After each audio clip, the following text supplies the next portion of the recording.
So, but we need to really look at, trying to maintain order in the chaos. Don't pretend that the chaos doesn't exist, right? We're just trying to keep it flowing through the week so everybody can find what they need and the space can function.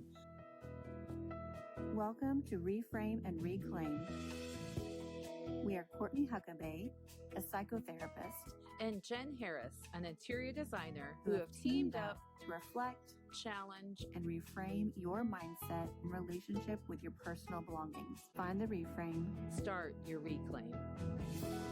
Welcome back to Reframe and Reclaim. I'm Courtney Huckabee. And I'm Jen Harris. And we are talking about the decluttering stages. But the most important thing is, after you do all of that important work, is the last step of reclaim, which is the maintenance stage. And that's the hardest and the longest, the most time effective as well. Yes. And so with that, it's talking about, now that you've decluttered and made your nightstand beautiful and clean, your countertops are pristine, your living room tables are organized, how do we maintain this? What are the systems we put into place for our homes, our routines, or our space, so that we don't have to rehash all the decluttering every single week? Right? I mean, you look at Pinterest or social media and it's like, set it and forget it, right? All I need are these clear bins and I put stuff in it and it magically stays, right? But not true. We all know life's not like that. I know. Where are my little elves that come out at night and cobble my shoes and organize my spaces? No, but yeah, like you were saying, maintaining it is hard, especially when there's multiple people in the home, right? And I think one of the things we have to really level set with our expectations up front is your home is a space. It is going to be used. You're going to live in it. It is going to be cluttered. Yeah, we have to acknowledge that there will be chaos, but that isn't, and dishes and laundry, always dishes and never-ending laundry, right? So, but we need to really look at, trying to maintain order in the chaos. Don't pretend that the chaos doesn't exist, right? We're just trying to keep it flowing through the week so everybody can find what they need and the space can function. I think there's a really good analogy that I've talked with some of my clients about this, and they're like, I did it and now I just don't want to do it again. And I'm like, well, you eat breakfast, but don't you eat lunch or dinner too? Or maybe the next day you're eating another meal. And so it's the same thing, as we've got to keep our home healthy and functioning by feeding it or decluttering it or organizing it or attending to it. And that's the same for our self-care too. Yes. And you'll notice, when things aren't maintained and they kind of go back to their starting position, where it is more cluttered, like, how do you feel? Do you start feeling more stressed and more overwhelmed again? Does the environment not feel as good? Yes. So all of that. So it sounds like you have experienced that. I have. So what kind of habits do you have in order to help maintain some of your spaces? Some of these systems. I will say, my husband and I both work. We are a, working family. We are not in the blessing yet to, have one of us not working. So I will say Monday through Thursday, because we choose to take Fridays and try to have some family time. We're not doing a whole lot of housework. I may do dishes during that time, as we're eating, meals and cooking meals, but that's about all of the housework that gets done. And then Thursday evening is usually when I start the laundry, because we have gone through the whole week. We're doing pajamas for our kid and play clothes and work clothes and, lounge clothes. And so a lot of clothes have piled up. But I know Thursday is the start of my time with family. Also, the attention starts with my home too. So I start laundry Thursday evenings, and that's kind of my start place of, now let's attend to home because I'm going to be at home. What about you? Do you have any systems or things that help you maintain your home on a daily or weekly space? So one of the weekly things we do, our Thursday's kind of our reset day, or like trying to get ahead of the weekend, getting ready for it. So that's usually the day that my sons clean the bathrooms. I love that. So we do have where they have to get a certain chore done each day of the week before they get their screen time. And sometimes it's as simple as like putting away your laundry or watering the plants. And some days it's more intense, like you need to clean your bookcase or you need to clean the bathrooms. So, and they know it'll vary from day to day, but that's kind of our weekly to try and get ready. So that way on Friday, Saturday, Sunday, because my husband works 4 10s, we have those 3-day weekends. We can really focus on family time because we don't see him a lot Monday through It's Thursday working a because lot. he's working a lot. Yeah. So Well, and your children, I mean, they're still elementary age there's, 7 and 9. and they are cleaning the bathroom. Mhm. So I have a question because a lot of Yes. parents that I work with say, if my kid were to do this or to do that, they wouldn't do it right, or I'd have to Mhm. come behind them. How is that for you with expecting them to clean and the accountability? So I dealt with that a lot. And I still have to sometimes go back and say, hey, there's still toothpaste on the countertop. Like, is this clean? So I do still have to go back and double check. But because we've consistently done it and they know the expectations, we have a lot less of that. They love cleaning the toilet, which I love. I I love they love I that. That is know, not my favorite thing right? to clean at all. And I still help with like the showers. They can't reach some of the areas, but like countertops, toilets, floors, they take care of that. Something else we do with like making their beds to level set the expectations. This is my husband's idea. We took pictures of the A beds when they were visual. made and they're hung up. It doesn't look the most aesthetically pleasing because there's a picture of a bed next to a bed, but functionality wise, it saves me a ton of time from having to do anything with their beds or come back in and check and say, is this done Look at the correctly? picture. Do they Exactly. match? And I will Hmm. say, as a parent educator in my mental health practice, making time for training is so Yes. important. Yes, it's going to take a little extra time in the beginning to show them how to wipe up the toothpaste or how to pull their sheets or Hmm. blankets all the way up to the top or tuck things in. But the hope is with that training in the beginning and that accountability Right. and the expectations, you're saying these magical words, your kids will be contributing to the housework and Yes. learning those life skills too. Now, I will say they are children and will push boundaries at times. So there will be times they're like, this is clean. I And it's push like, boundaries sometimes.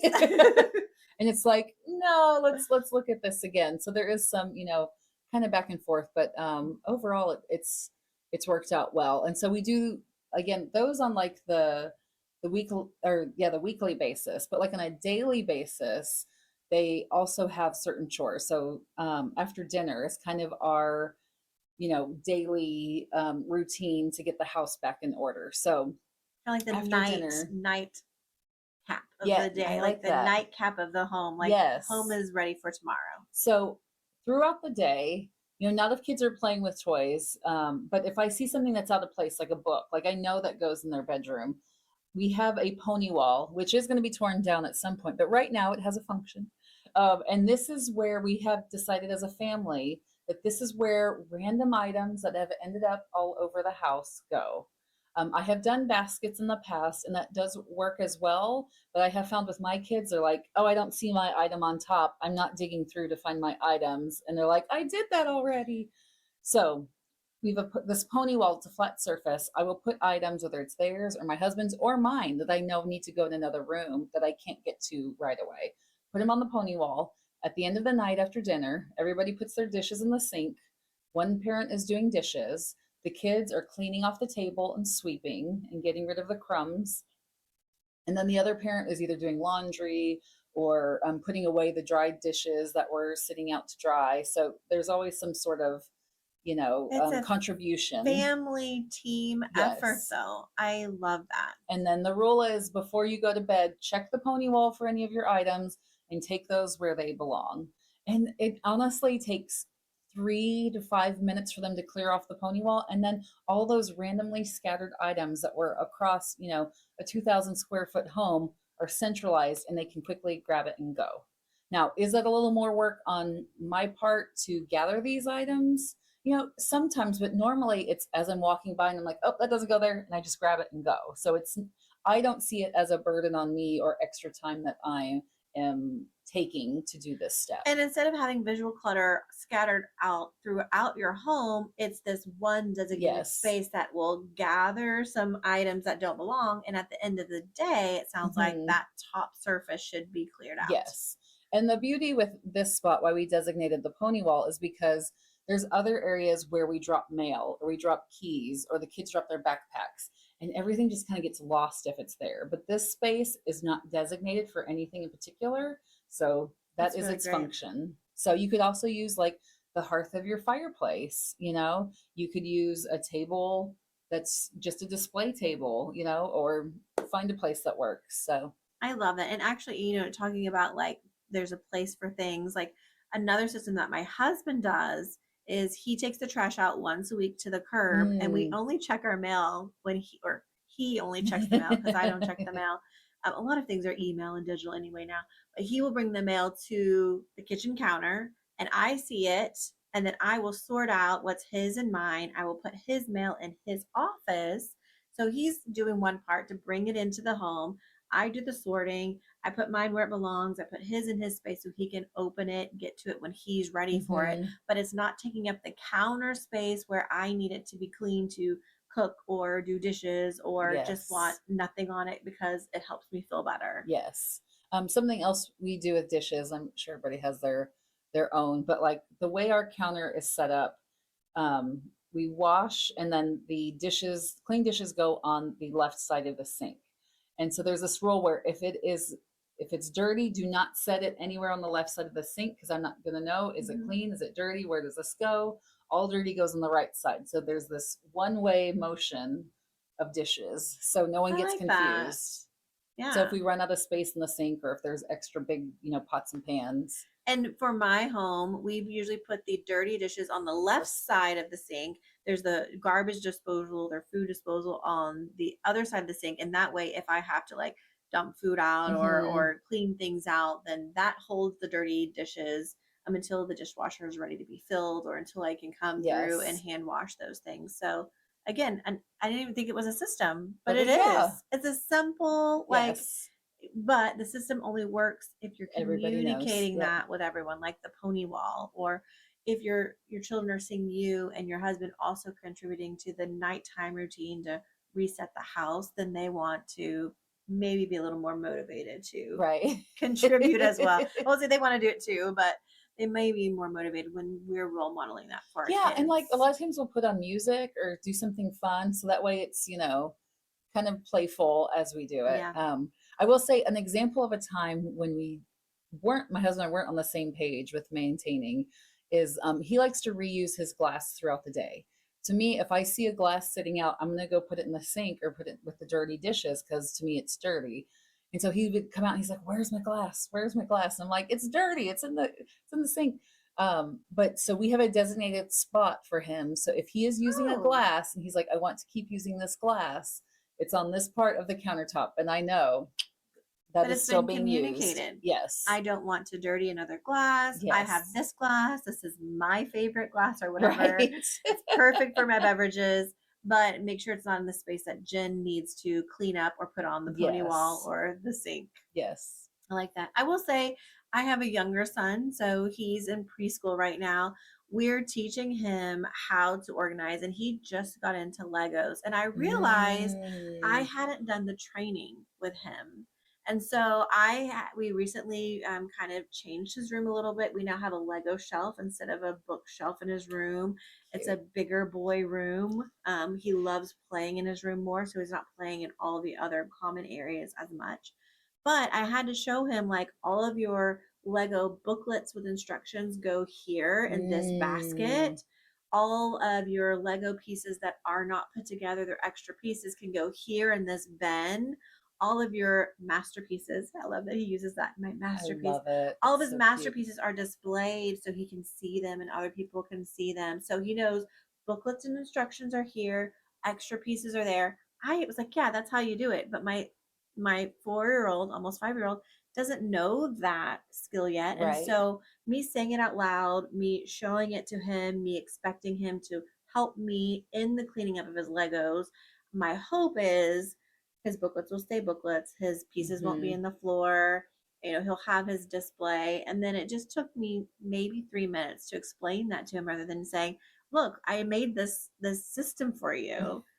He's like, "Oh, it's just all my Legos on the shelf." Well, Legos go on the shelf or near the shelf. So I think those are really great reminders, to let your children be involved. Yes. And then also with kids too, you have to think of, if you're looking for systems for them, what's easy for them. Like if they have to put something away and they have to take a lid off a bin and then put something in here and then put it back on, they're not going to do it. Too many steps Too involved. many steps, not going to do it. Yes. So you want to have like, maybe it's a basket, right? And they can just throw it in and go. Like all their stuffies just go in this big basket. Like what makes it easy for them to achieve? And that will make your life so much easier. And reachable. I will Yes. say for my son's closet, we have the extended bars that come down lower, so that I will say, go and pick out your clothes. You're old enough to choose your clothes. And I'm not a picky mom. He doesn't have to wear a collared shirt to school. He doesn't have to wear, matching clothes, but he actually does match quite a bit. And so he can have a choice in what he chooses. He may say, what's the weather? We'll look at the weather app for the next day. It's really fun. And he can start making those critical thinking skills. I mean, instead of saying, oh, it's cold outside, you need to wear pants, instead of, let's look at the weather. What do you think you want to wear? That can help him with that, autonomy, that be able to express himself appropriately. And then one less thing that I have to go and pick out all of his clothes. Well, I love that too, because then he's seeing the weather. So throughout the day, if he's like, oh, I'm cold, I know it was this temperature today. Maybe next time I see that, I'll dress warmer. So I think that's a great learning tool for him. Yeah. Lessons learned. Yes. I think, some of the lessons I've learned, you said you had a system, you didn't have a system, you created a system, or where you weren't on the same page. I will say I have created less clutter and stuff in my living room, especially. Before, I used to love decorating everything, and all of the different counters or shelves had trinkets on it. When I was single, when I didn't have a shared home. And now that I have a husband and a child, that we all have all of our things in there, I feel less chaotic and more grounded whenever there's fewer things on the mantle, there's less toys in the living area. We have a corner for some module cushions that my son can do some like building of forts or whatever. But other than that, it's literally our living room furniture and TV. There's not a whole lot of extra stuff. And that is great because there's less for me to pick up in the living room. I really have to focus more on the kitchen that gets, the dishes and the things, the playroom that's separate. All of his toys go there mostly. And then the other spaces. So that's one area I don't have to do as much cleaning in, which is so nice. I think you bring up a really good point. So for me, my clutter tolerance and visual clutter tolerance, distress tolerance, that's the word you always use. Yes. My distress tolerance was much higher when I was single and living alone, because I knew where everything was and I knew where things went. Yes. But as soon as you had kids in there and a husband and people who think differently, my distress tolerance became so much lower. It was amazing to me to see how much more my environment was really affecting me, because it's what is this random thing? Why is this here? And whose is this? And now it's oh, that's probably how the kids feel too. It's what is this thing? And why is this picture here? This decoration? So, which is why when the one time years ago, I totally cleared off my kitchen counter that was really cluttered. When he was 7 at the time, he was like, did you redo the kitchen? It's nope, I just cleaned the counter. It really impacts, seeing how the clutter doesn't just impact us, it impacts our children too. And if my son's playroom has toys scattered out all over the floor because it's been Monday through Thursday and we're not cleaning the playroom, he moves to a different area to play. He doesn't want to play in there because it's too overwhelming. There's no space to play. So as soon as I clean up the playroom, he's like, I'm going to play in there. So it is a double-edged sword, but that just is really good proof to me and evidence that we want that to be his playroom. We need to be better at creating a system that his playroom is picked up more regularly, so he will use that space instead of going into another space to, string his toys everywhere. So again, this week we're discussing, that's the systems, the maintenance, to really put all of this hard work you've done decluttering, keep that momentum going and keep the space functioning for your current life chapter. So if you have found this helpful, please share it with someone that you think it will benefit. Like and subscribe if you haven't already. Pick up our book, Reframe and Reclaim, if you haven't, and follow us on social media for more tips and tricks.